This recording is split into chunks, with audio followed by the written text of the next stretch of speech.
মানুষের ভিড়ে নিজেকে পরিচিত করার চেয়ে নিজের নির্জনতা ও আত্মাকে চেনার চেষ্টা করা অনেক বেশি সম্মানের কাজ।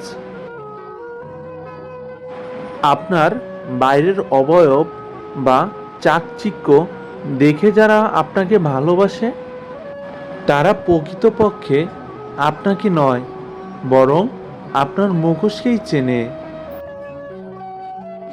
মানুষের প্রশংসায় আত্মহারা হবেন না, কারণ তারা কেবল আপনার বাইরের দিকটাই দেখে, আর আপনার ভেতরের খবর কেবল দয়াময় সৃষ্টিকর্তাই জানেন।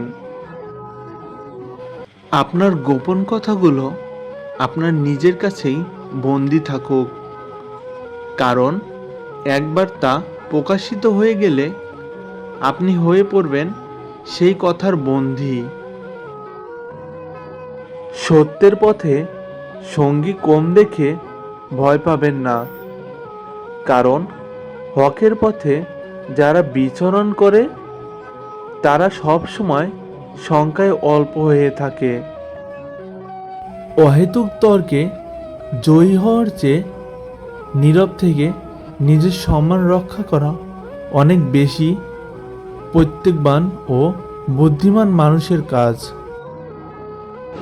আপনার চরিত্র এমন হওয়া উচিত যেন লোকচক্ষুর অন্তরালেও আপনি মহান আল্লাহর কাছে একজন সৎ এবং বিশুদ্ধ মানুষ হিসেবে গণ্য হন।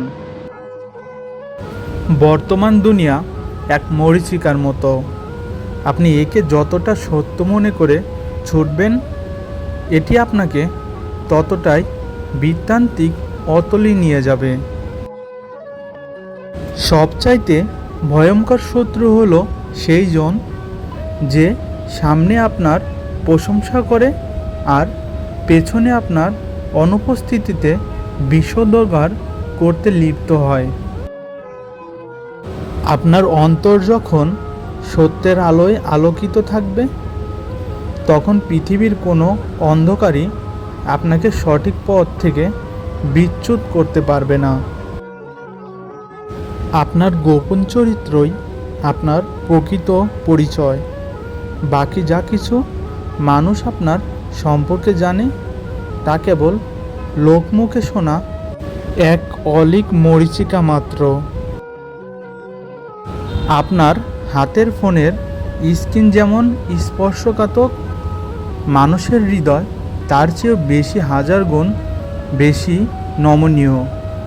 তাই ব্যবহারে সর্বদা সজাগ থাকুন।